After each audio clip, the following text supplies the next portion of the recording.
जय श्री स्वामीनारायण। आज हम कक्षा 9 के विषय हिंदी में इकाई 7 का अध्ययन करेंगे सूरदास के पद, जिसके कवि हैं सूरदास जी।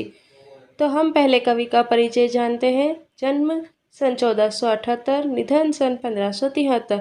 जन्म स्थल कुछ लोगों के अनुसार दिल्ली के सीही गांव में, तो कुछ लोगों के अनुसार मथुरा के पास के रेणुका या रुकना क्षेत्र में हुआ था। सूरदास जी के गुरु थे वल्लभाचार्य। अब हम पढ़ते हैं पदों की ओर। मेरो मन अनंत कहाँ सुख पावे, जैसे उड़ी जहाज को पंछी फिरी जहाज पर आवे। कमल नयनन को छाड़ी महात्म और देव को ध्यावे। परम गंगा को छाड़ी प्यासो दुर्मति कूप खनावे। जिहि मधुकर अम्बुज रस चाख्यो, क्यों करिल फल भावे। सूरदास प्रभु कामधेनु तजी, छेरी कौन दुहावे। शोभित कर नवनीत लिए, घुटुरनि चलन रेणु तन मंडित। मुख दधि लेप किए, चारों कपोल लोल लोचन। गौरोचन तिलक दिए, लट लट कनी मनुमत। मधुपगन मादक मधुही पिए। कठुला कंठ वज्र के हरि नख, राजत रुचिर हिए। धन्य सुर एको पल यही सुख का, सतकल्प जिए। आगे अब यहाँ पे हम इन पदों का अर्थ समझेंगे। मेरा मन अनंत कहाँ सुख पावे। सबसे पहले सूरदास जी कह रहे हैं कि मेरा मन अनंत कहाँ सुख पाता है। अनंत यानी अन्यत्र, यानी दूसरे किसी स्थान पर कहाँ इसे चैन, इसे सुकून मिलता है। यह तो कृष्ण भक्ति में ही इन्हें सुख मिलता है।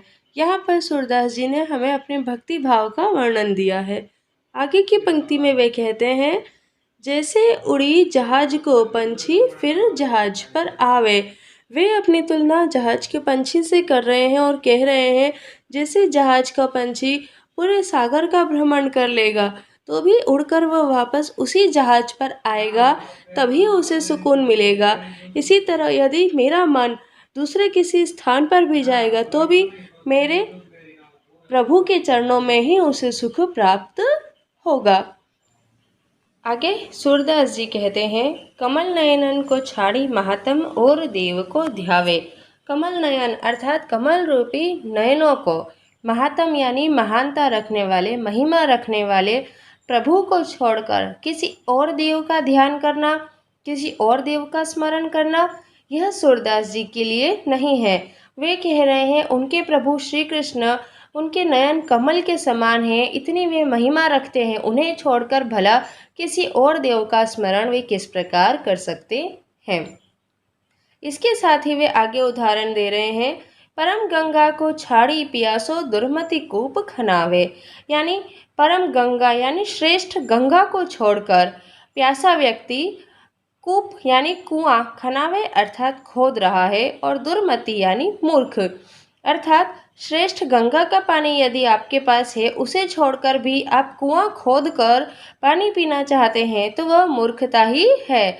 इसी प्रकार वो कह रहे हैं कि जब उनके पास श्री कृष्ण है, यानी गंगा स्वरूप पवित्र श्रेष्ठ श्री कृष्ण है, तो वे उन्हें छोड़कर किसी मूर्ख व्यक्ति के समान कुआं खोदने नहीं जाएंगे। अर्थात यहाँ उन्होंने अपने प्रभु के प्रति अपनी भक्ति को श्रेष्ठता में दर्शाया है।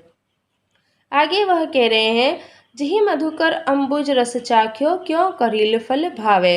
अब जिहि अर्थात जैसे ही, और मधुकर अर्थात भंवरा, अम्बुज अर्थात कमल, और करिल यानी कंटीली झाड़ी वाला फल।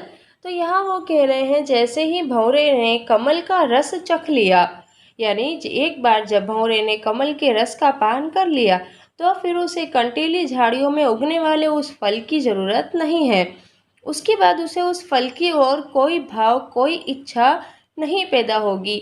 इसी प्रकार सूरदास जी को तो श्री कृष्ण मिल गए हैं, फिर उन्हें किसी और देवता या किसी और शक्ति या किसी और आराध्य को पास जाने की जरूरत ही कहाँ है।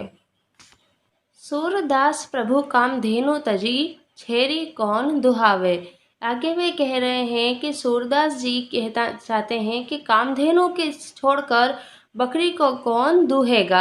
अर्थात कह रहे हैं कि श्री कृष्ण उनके लिए यहाँ पर कामधेनु का तुलना वो करते हैं। जो कामधेनु गाय जो सारी इच्छाएं पूरी करती है, उनके समान वे श्री कृष्ण को बताते हैं और कहते हैं कि मेरे पास तो कामधेनु जैसे प्रभु हैं, तो उन्हें छोड़कर बकरी को भला कौन दुहाएगा।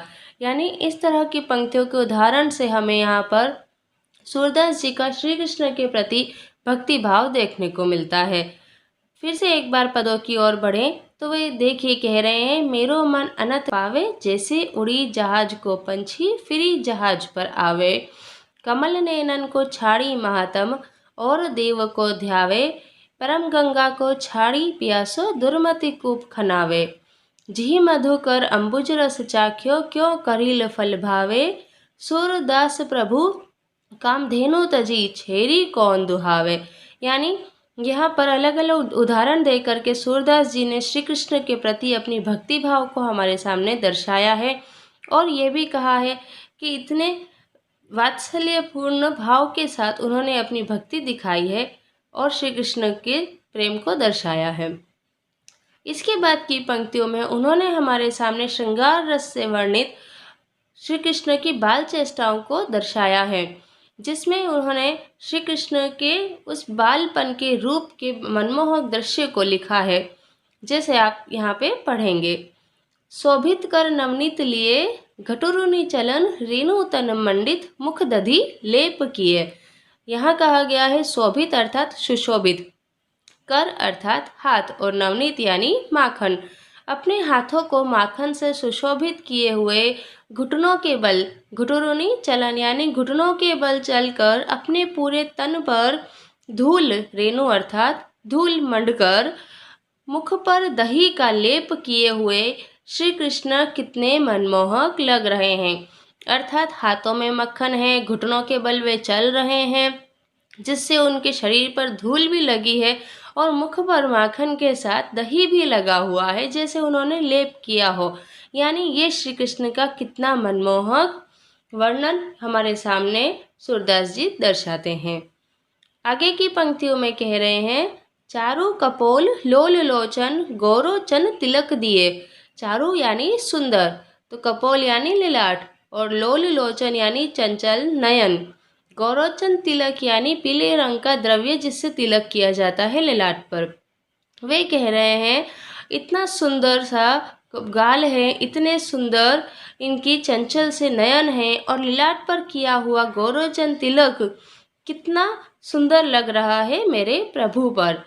कपोल में यानी यहाँ वर्णन गाल के साथ करना है, जिसमें कह रहे हैं कि मेरे श्री कृष्ण प्रभु के सुंदर गाल, चंचल नयन और ललाट पे लगा हुआ पीला तिलक उनके उस रूप को और ज़्यादा बढ़ा रहा है। आगे देखें, लट लटकनी मनुमत, मधुप गन मादक मधु ही पिए। आगे वह कह रहा है लट लटकनी, यानी जिस तरह से बालों के गुच्छों की लटकने उनके कान के आसपास है, ऐसा लग रहा है भौरे ने, मधुप यहाँ पे मधुकर के लिए है कि उन्होंने भौरे ने कोई नशा युक्त मधु पी लिया हो और फिर वह जिस प्रकार गोल गोल घूम रहा हो, ऐसा ही यहाँ पर श्री कृष्ण के कानों के पास की बालों के गुच्छों की लटों का वर्णन किया हुआ है। यहाँ पर आप चित्र से भी इस बात को समझ सकते हैं कि उन्होंने किस तरह से अपने भक्ति भाव के साथ साथ श्री कृष्ण के प्रति अपने प्रेम को दर्शाते हुए उनके उस बाल चेष्टाओं को महत्व दिया है। कठुला कंठ वज्र के हरिनख, राजत रुचि रहिए। धन्य सुर एको पल ही, सुख का सतकल्प जिए। अब कठुला कंठ, ब्रज के हरिनख, राजत रुचिर हिए, यानी यहाँ पर वे कह रहे हैं कि इतने प्यारे कंठ में कि श्री हरि के रूप में इन सभी वर्णों को वे दिखा रहे हैं। साथ में वे कह रहे हैं चांदी की चौकियों, यानी जो उन्होंने अपने गले में पहने हुए वे सारे आभूषण उनकी सुंदरता को और भी बढ़ा रहे हैं। धन्य सुर, यानी सुर अर्थात वे अपने लिए कहते हैं कि यह सब देखकर सूरदास तो धन्य हो गए हैं, एक ही पल में उन्हें सतकल्प जीने का सुख प्राप्त हुआ है। सतकल्प यानी 100 कल्प अर्थात 4,32 लाख वर्षों की अवधि का सुख उन्हें एक ही क्षण में मिला हो। सूरदास जी कह रहे हैं धन्य हैं सूरदास जिन्हें एक ही पल में शतकल्प अर्थात 4,32,00,000 वर्ष का पुण्य प्राप्त हो गया हो, सुख मिल गया हो। आगे फिर से पंक्तियों की तरफ। घटोरनी चलन रेणु तन मंडित, मुख दधि लेप किए, चारों कपोल लोल लोचन, गौरोचन तिलक दिए, लट लटकनी मनुमत मधुप गन मादक, मधुही पिए, कठुला कंठ ब्रज के हरि नख, राजत रुचिर हिये, धन्य सुर एको पल इहीं, सुख का सतकल्प जिए। सतकल्प यानी 100 और कल्प यानी अभी हमने देखा 4,32,00,000 वर्षों की अवधि का सुख भी उन्हें उस एक पल में ही मिल जाता है। कब? जब वे कृष्ण के इतने शोभित, इतने मनमोहक रूप को देखते हैं। यानी यहाँ पे सूरदास जी ने हमारे सामने पहले पद में अपनी कृष्ण के प्रति भक्ति भाव को दर्शाया, तो दूसरी पंक्तियों में उन्होंने कृष्ण के प्रति, कृष्ण की बाल चेष्टाओं के प्रति उनका मनमोहक वर्णन कर हमारे सामने प्रस्तुत किया है।